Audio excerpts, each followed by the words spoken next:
আপন বোনের সাথে কাজ করলাম বাড়িতে একা পেয়ে।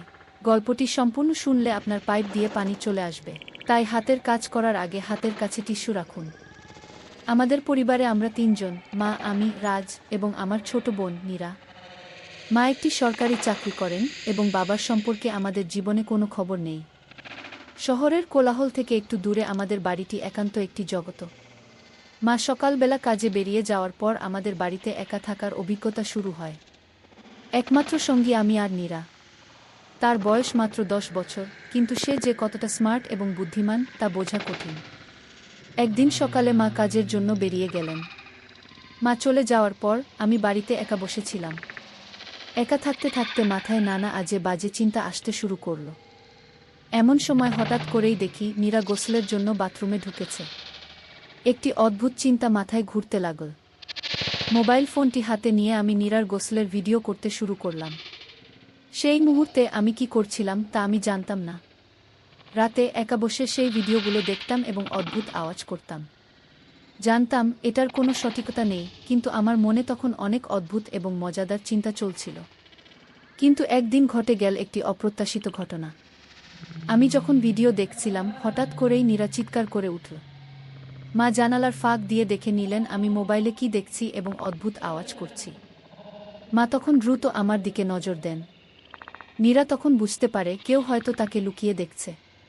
তার মনে সন্দেহ জাগে, কিন্তু সে সরাসরি কিছু বলতে পারল না। রাজ, তুমি কি করছো? নীরা প্রশ্ন করে। আমি কিছু বলার চেষ্টা করলাম, কিন্তু ভাষা আটকে গেল। আমাদের মধ্যে তখন অদ্ভুত একটি নীরবতা বিরাজ করছে। নীরা বুঝতে পারল যে কেউ হয়তো তাকে লুকিয়ে দেখছে, কিন্তু বাইরে এসে কাউকে দেখল না। নীরা সবসময় খুব বুদ্ধিমতী, সে জানল কিছু একটা ভুল হচ্ছে, কিন্তু সে আমাকে সরাসরি কিছু বলতে পারল না। আমার কাছে মনে হলো যা ঘটছে তা আমাদের মধ্যে রয়ে যাবে, কিন্তু ভিতরে ভিতরে আমি জানতাম এটি আমাদের জীবনের নতুন অন্ধকারে নিয়ে যাবে। এভাবে সময় যেতে লাগলো, আমি আরও কিছু করতে লাগলাম। কখনো মনে হতো নীরা জানে আমি কি করছি, কখনো আবার মনে হতো সে কিছুই জানে না। এর মধ্যে নীরা তার ছোট বন্ধুদের সাথে খেলতে চলে যেত, কিন্তু আমি পিছনে থাকতাম, তাকে লুকিয়ে দেখার অদ্ভুত অনুভূতি নিয়ে। আমার কাছে তখন সবকিছু অদ্ভুত লাগছিল। বাড়িতে একা থাকার সময় আমি নীরাকে নিয়ে আরও অনেক আজে বাজে চিন্তা করতে লাগলাম। এই ঘটনা আমাদের সম্পর্কের মধ্যে অদ্ভুত উত্তেজনা তৈরি করছিল, যার পরিণতি আমরা কেউই বুঝতে পারছিলাম না। সময় যেতে যেতে আমি বুঝতে পারছিলাম যে নীরার প্রতি আমার এই অদ্ভুত আকর্ষণ কেবলমাত্র একটি ক্ষণিকের ব্যাপার নয়, বরং এটি যেন আমার অন্তরে অদৃশ্য সুতো দিয়ে বাঁধা ছিল। তার ইনোসেন্টলি জীবনযাপন, তার হাসি এবং সে যখন খেলাধুলায় ব্যস্ত থাকে, সবকিছুই আমাকে আরও গভীরভাবে টানে। একদিন মা অফিসে যাওয়ার সময় আমাকে বললেন, রাজ, তুমি বাড়ির খেয়াল রেখো, আর নীরার খেয়ালও। আমি মাথা ঝোঁকানোর সাথে সাথে নীরা আমার দিকে কৌতূহলী দৃষ্টিতে তাকাল। মা চলে যাওয়ার পর আমাদের মাঝে কেবল নীরার খেলা আর আমার অদ্ভুত চিন্তাভাবনা। নীরা তখন বাথরুমে গিয়েছিল। আমি আবারও মোবাইল ফোনটি হাতে তুলে নিলাম। আজকের ভিডিওটি ভিন্ন হবে। আমার মন তখন এই চিন্তাভাবনার দিকে গতি পাচ্ছিল। সে যখন গোসল করতে ব্যস্ত, আমি সুযোগ নিলাম। কিন্তু আজ আমার মনে অদ্ভুত এক দ্বন্দ্ব চলছিল। আমি জানি এটা ঠিক নয়, কিন্তু আগের মতো আর নিজেকে আটকে রাখতে পারছিলাম না। ভিডিওটি শুরু করার পর হঠাৎ করেই নীরার ভয়ানক চিৎকার শুনলাম। আমি মুহূর্তেই বিপর্যস্ত হয়ে গেলাম। রাজ, তুমি কি করছো? তার গলার আওয়াজে আমাকে যেন সজাগ করল। আমার মনে হলো সে সব কিছু বুঝতে পারছে। এরপর আমি ফোনটি দ্রুত বন্ধ করে দিলাম। নীরা খোঁজখবর নিতে বাইরে বের হলো। সে চিন্তিত মুখে বলল, তুমি আমাকে কেন দেখছো? আমি কিছু বলতে পারলাম না, শুধুই হতাশা ও গোপন অপরাধবোধে ডুবে গেলাম। নীরা আমার দিকে তাকিয়ে রইল। আমি জানি তার মনে সন্দেহ ছিল, তবে সে সরাসরি কিছু বলল না। কিছু সময় পরে সে অন্যদিকে মনোযোগ দিতে চেষ্টা করল। কিন্তু সে কি জানে আমি আবারও তাকে লুকিয়ে দেখার পরিকল্পনা করেছি। নীরা যখন তার বন্ধুদের সাথে খেলতে বেরিয়ে গেল, আমি জানালার ফাঁক দিয়ে তাকে দেখছিলাম। তার সঙ্গে খেলা আর হাসি, কিছু একটা আমার ভিতরে জেগে উঠছিল। প্রতিদিনই আমাদের মধ্যে একটি অদ্ভুত দূরত্ব বাড়ছিল। আমি জানি এটা ভুল হচ্ছে, কিন্তু আমি কিছু করতে পারছিলাম না। নীরার মনোজ্ঞ হাসি আমার মনে একটা অস্বস্তি তৈরি করছিল। যখন সে আমার সামনে এসে দাঁড়াত, আমি অনুভব করতাম যেন সে জানে আমি তাকে লুকিয়ে দেখছি, কিন্তু সে কিছু বলতে পারছিল না। সেই দিনগুলোতে আমি একটি গোপন রহস্যের মধ্যে প্রবেশ করলাম, যা আমাদের সম্পর্ককে আরও জটিল করে তুলেছিল। এরপর থেকে আমার কার্যকলাপগুলো আরও গোপনে চলে যেতে লাগল। আমি ভেবেছিলাম যদি কখনো সে সত্যটা বুঝতে পারে তাহলে কি হবে, কিন্তু আমার মনে সেই অদ্ভুত আকর্ষণ ক্রমাগত বেড়ে চলছিল। মাঝে মাঝে নীরা আবার আমার দিকে তাকিয়ে থাকত। মনে হতো সে কিছু বুঝতে পারছে, কিন্তু কখনো কিছু বলতো না। আমি জানি আমাদের মধ্যে কিছু একটা অস্বাভাবিক ঘটছে। এর মাঝেই আমাদের মাঝে একটি অদ্ভুত শক্তি তৈরি হচ্ছিল, যা আমাদের সম্পর্ককে অন্ধকারের দিকে নিয়ে যাচ্ছিল। কিছুদিন পর নীরা তার বন্ধুর সাথে খেলাধুলা করে ফিরে আসার পর আমার প্রতি আরও কৌতূহল প্রকাশ করতে লাগল। তার সজাগ দৃষ্টি যেন সবকিছু উপলব্ধি করছিল। একদিন যখন সে বাইরে থেকে ফিরে এলো, সে আমার দিকে তাকিয়ে বলল, রাজ, তুমি কি আমাকে জানলা দিয়ে দেখছো? আমি কিছু বলার চেষ্টা করলাম, কিন্তু কোনো শব্দ বের হলো না। হৃৎপিণ্ডের ধুকপুকানি যেন আমার কানে কানে বাজছিল। নীরা একটু এগিয়ে এসে বলল, তুমি কি আমাকে লুকিয়ে দেখছো? আমি তখন মাথা নিচু করে রইলাম। নীরা বলল, আমি জানি তুমি আমাকে লুকিয়ে দেখছ। আমি তোমার জন্য খারাপ কিছু মনে করছি না। কিন্তু কেন? তার প্রশ্ন আমাকে আরও ভাবনার মধ্যে ফেলে দিল। আমি বুঝতে পারছিলাম আমার জন্য এ বিষয়টি কতটা জটিল হয়ে দাঁড়িয়েছে। একদিকে নীরার ইনোসেন্স, অন্যদিকে আমার অদ্ভুত আকর্ষণ, সব কিছুই যেন আমাকে চাপে ফেলছিল। দিনগুলো যেতে থাকলে আমি নীরার কাছে নিজেকে আরও বেশি সন্দেহজনকভাবে তুলে ধরছিলাম। সে তখন মাঝে মাঝে আমাকে প্রশ্ন করত, রাজ, তুমি কি কিছু লুকাচ্ছ? কিন্তু আমি অজানা অপরাধবোধে তার প্রশ্নের উত্তর দিতে পারছিলাম না। এক সন্ধ্যায় যখন মা কাজ থেকে ফিরলেন, তিনি আমাদের উভয়ের মধ্যে অদ্ভুত পরিবেশ বুঝতে পারলেন। মা বললেন, কিছু সমস্যা হচ্ছে কি রাজ? আমি মাথা ঝুঁকিয়ে বললাম, না মা। কিন্তু নীরা তখন আমার দিকে এক দৃষ্টিতে তাকাল, যেন সে কিছু জানতে চায়। তারপর থেকেই নীরা প্রায় আমাকে অনুসরণ করতে শুরু করল। সে বলতো, আমি তোমার পেছনে আছি রাজ, তুমি আমাকে লুকিয়ে রাখতে পারবে না কি? তার কথাগুলো আমার মনে আরও চাপ সৃষ্টি করছিল। আমি জানি সে সত্যিই কিছু বুঝতে পারছে। একদিন আমি নিজেকে আরও হতাশ অনুভব করছিলাম। নীরা যখন বাথরুমে ঢুকল, আমি আবার মোবাইল ফোন হাতে তুলে নিলাম। কিন্তু আজ কিছু আলাদা হচ্ছিল। নীরা যখন গোসল করছিল, আমি ভিডিও করতে চাইছিলাম, কিন্তু মনে হচ্ছিল সে জানে আমি সেখানে আছি। হঠাৎ সে বলে উঠল, রাজ, তুমি যদি এখানে আসো আমি বলবো। আমি হতাশায় ফোনটি বন্ধ করে দিলাম। তখন তার চিৎকার শুনে আমি ভীত হয়ে গেলাম। নীরা আসলেই বুঝতে পারছে। আমার মনে হলো এই পরিস্থিতি এক বিপদের দিকে নিয়ে যাচ্ছে। সে যদি সত্যিই জানে, তাহলে আমাদের সম্পর্কের মধ্যে কি অন্ধকার নেমে আসবে? অন্যদিকে আমি নিজেকে চিন্তায় ডুবিয়ে ফেললাম। যদি সে জানে, তাহলে আমি কি করব? আবার সে আমাকে প্রশ্ন করবে, তুমি কেন আমার ভিডিও নিলে? সবকিছু কেমন যেন অবশ হয়ে যাচ্ছিল। সন্ধ্যার দিকে নীরা আমাকে বলল, রাজ, তুমি কি আমার উপর কোনো অসৎ পরিকল্পনা করছো? আমি তখন হতভম্ব হয়ে গেলাম। তার সরল প্রশ্নে আমি ধাক্কা খেলাম। আমি জানি আমি কিছু করছি যা ঠিক নয়, কিন্তু আমি ঠিক বুঝতে পারছিলাম না কিভাবে এটি বন্ধ করব। এভাবেই একদিন আমি তাকে সমস্ত সত্য বলার প্রস্তুতি নিলাম। আমি জানি এটি আমাদের সম্পর্কের জন্য অত্যন্ত বিপজ্জনক হতে পারে, কিন্তু আমি নীরার কাছে সত্যিটা বলার জন্য তৈরি হচ্ছিলাম।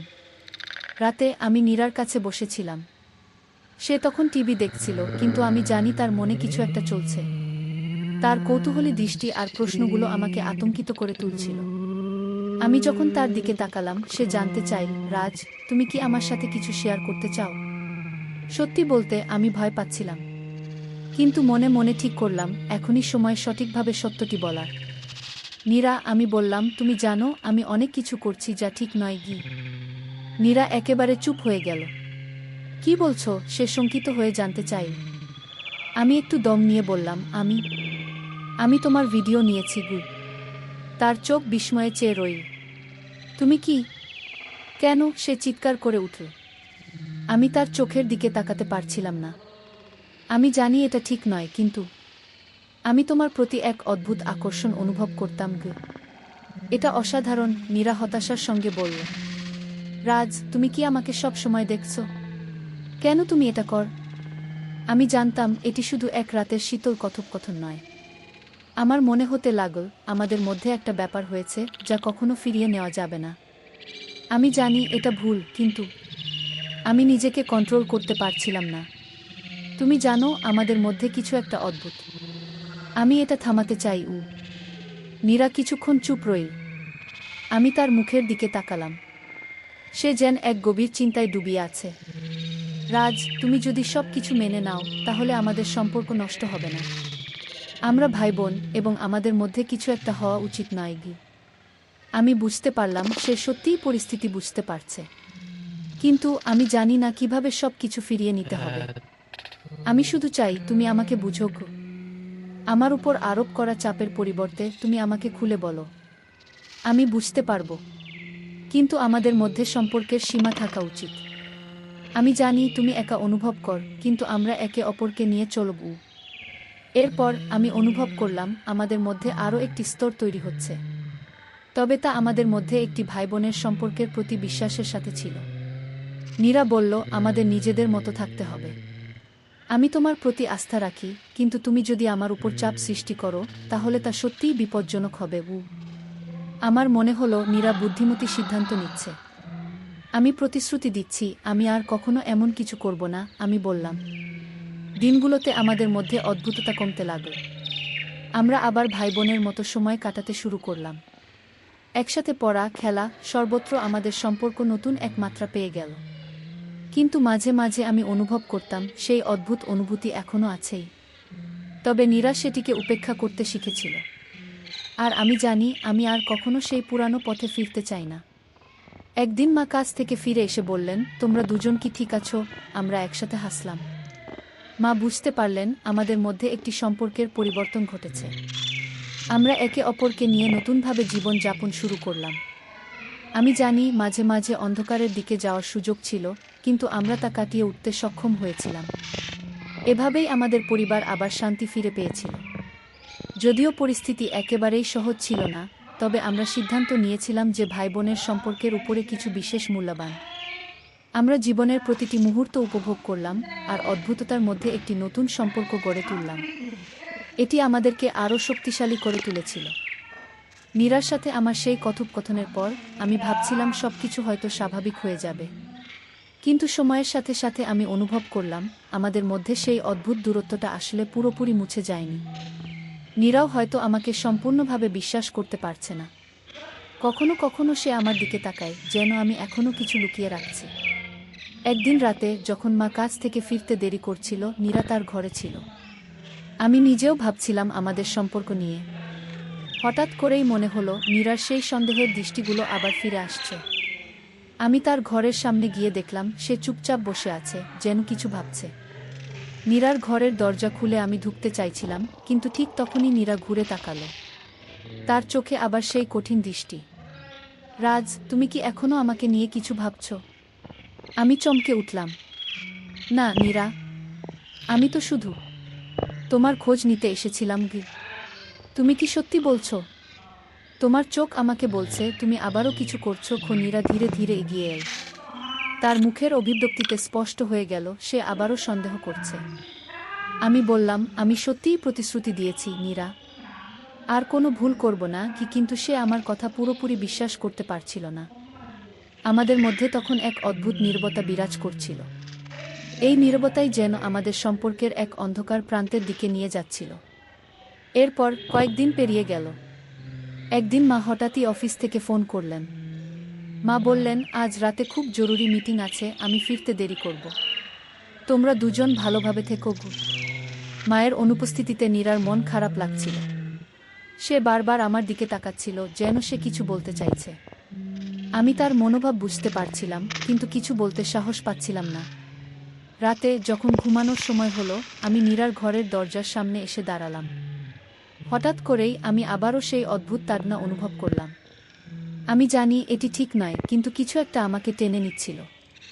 আমি দরজার ফাঁক দিয়ে তাকালাম এবং দেখলাম নীরা শুয়ে আছে, কিন্তু সে তখনও জেগেছিল। আমার দৃষ্টি ওর দিকে আটকে গেল। সেই মুহূর্তে আমি আবারও ভেতরে এক অস্বাভাবিক আকর্ষণ অনুভব করলাম। ঠিক তখনই নীরা ধীরে ধীরে উঠে বসল।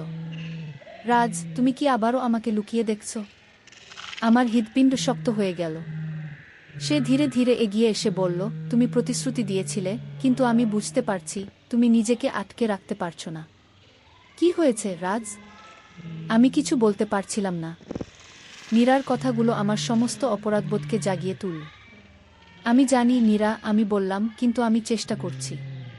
আমি তোমার থেকে দূরে থাকতে চাই, কিন্তু নীরা কিছুক্ষণ চুপ করেছিল। তারপর বলল, রাজ, আমি বুঝতে পারছি তুমি কষ্ট পাচ্ছ, কিন্তু আমাদের এটা বন্ধ করতে হবে। আমরা এমন অবস্থায় পৌঁছে যাচ্ছি যেখানে আমরা একে অপরকে নষ্ট করে ফেলব। তোমার উচিত নিজের নিয়ন্ত্রণ নেওয়া, রাজ। আমাদের সম্পর্ক স্বাভাবিক হোক, এটাই আমি চাই। আমি তার কথার গুরুত্ব বুঝতে পারলাম, কিন্তু আমার ভেতরের দ্বন্দ্ব যেন আমাকে ছেড়ে যেতে চাইছিল না। এরপর সেই রাতে আমি আমার ঘরে ফিরে গেলাম। সবকিছু যেন এক গোপন ভয় এবং অসহায়ত্বে আচ্ছন্ন হয়ে পড়ল। কিন্তু গল্প এখানেই শেষ নয়। কিছুদিন পর নীরা হঠাৎ করে আমার সামনে এসে দাঁড়াল। তার হাতে একটা ডায়েরি ছিল। রাজ, তোমার এই কাজের পেছনের কারণ আমি জানি, সে বলল। আমি চমকে উঠলাম। তুমি এই ডায়েরিতে লিখেছ এবং আমি তা পড়েছি। আমি পুরোপুরি বিপর্যস্ত হয়ে গেলাম। নীরা জানত। তার চোখে ছিল গভীর কৌতূহল এবং চাপা দুঃখ। তুমি নিজেই জানো আমাদের এমন কিছু করা উচিত নয়, কিন্তু আমি এখনও তোমাকে ক্ষমা করতে পারি যদি তুমি আমার কথা শোনো। আমার মাথা নিচু করে বললাম, আমি সত্যিই চেষ্টা করব নীরা। আমি প্রতিশ্রুতি দিচ্ছি, এবার আমি সত্যি নিজেকে বদলাব। নীরা চুপ করে রইল, কিন্তু তার মুখে একটা স্বস্তির ছাপ ফুটে উঠল। এই ঘটনা থেকে আমাদের জীবনে পরিবর্তন এল। আমি ধীরে ধীরে আমার অদ্ভুত চিন্তাগুলো থেকে মুক্তি পেতে শুরু করলাম। নীরা আমাকে ক্ষমা করেছিল, কিন্তু তার শর্ত ছিল, আমাদের সম্পর্ক সব সময়ের মতো স্বাভাবিক থাকতে হবে। এইভাবে আমাদের জীবনের গল্প এক নতুন পথে এগিয়ে চল। আমাদের এই গল্পটি ভালো লাগলে আমাদের চ্যানেলটি সাবস্ক্রাইব করে ভিডিওতে লাইক কমেন্ট করে দিন।